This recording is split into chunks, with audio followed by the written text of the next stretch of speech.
If they wanted to go into that state, if they liked that deal before, well, you're going to love that deal now if that deal's still on the table. And in general, these deals are only going to get better if you are an investor in the markets. We picked up a deal for 2 dispensaries that were at a higher price and now are at a lower price.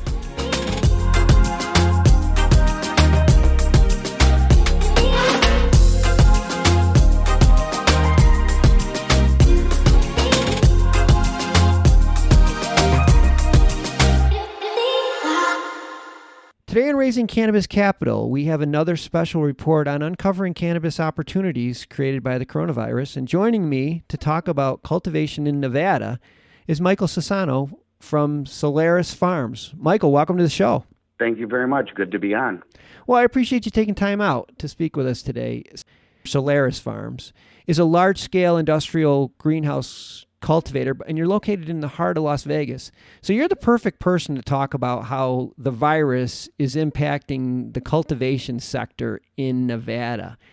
I guess to start, can you kind of give us an overview of your market? Roughly, what were your pre-corona numbers? Like, how much were you producing? Like, just give us an idea where the baseline was.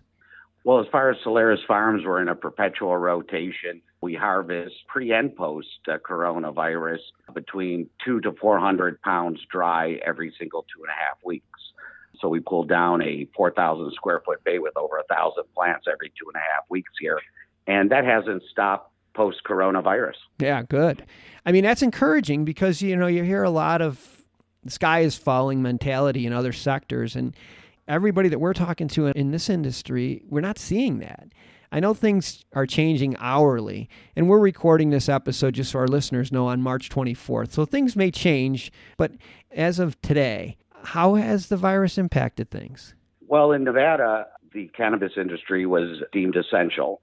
So we are here to get the medicine out to the patients, get the product to the customers.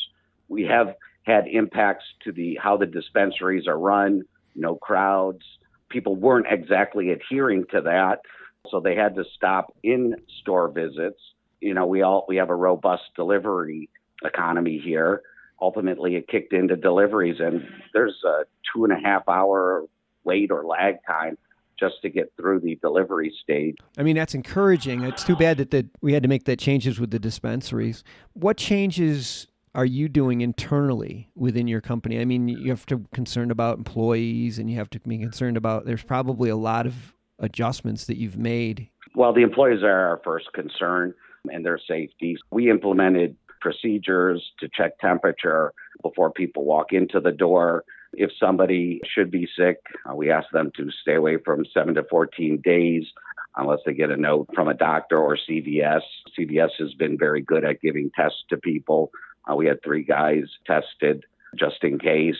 Also, internally, we keep everybody with a nice distance, and the cleaning protocols, have been heightened, even though we are a antibacterial zone. I mean, we're fighting things like aspergillus that is naturally in the air in quantity coming into the facility. So clearly fighting an obscure virus that may come in on people or clothes is just a little extra care that we have to put in. I think those are all necessary. I mean, you got to make sure that your employees are safe and feel confident when they come to work.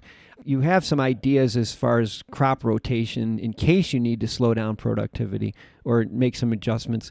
Maybe you can give us an idea, strategies, if you have to make any adjustments in your business model. Well, I mean, initially I had proposed to investors in the Solaris Farm board to slow things out, pull a crop out of rotation rather than doing 2 harvests going forward a month. We would end up doing 1 harvest a month. And, in there we could rotate in some new genetics. We always wanted to rotate, but we never had the time to do. But as far as our decision recently went, we've decided to keep on with where we're at and accumulate any unsold product as inventory and wait for better times. What we initially started to prepare for and where we ended up actually is no change. That is so encouraging. Again, like I said, with all the negative that you're hearing, it's great to hear that things haven't really changed and you're moving forward just like you were before.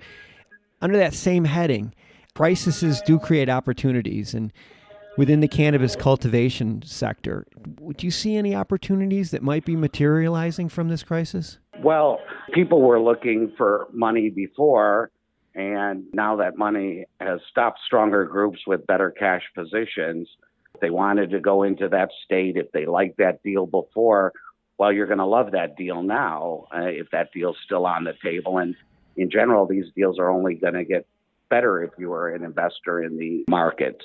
We picked up a deal for 2 dispensaries that were at a higher price and now are at a lower price.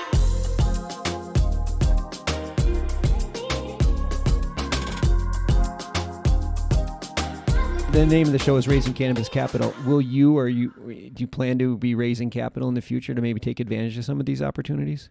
As of this morning, we sent out over 128 different emails alerting people to where our stance is. And we've had multiple calls with investors and investor groups, people that we've been looking to expand with. And ultimately, instead of doing expansion right now, we pivoted to we're buying up a few projects right now. Just in the last week, we put out 2 LOIs on 2 different possibilities. So for sure, we've kind of pivoted to the buy scenario rather than why expand out right now when we'll use that capital to pick up a asset that's cash flowing. Wow. Well, that's good news. And we'll have all of Michael's information and Solaris Farms information in the show notes and on the mjbulls.com website. So if anybody wants to circle around or any investors that are listening and want to talk to him further about this, just reach out to him directly. Michael, thanks for being on the show today. Yeah, big pleasure, and thanks for having me. I appreciate it.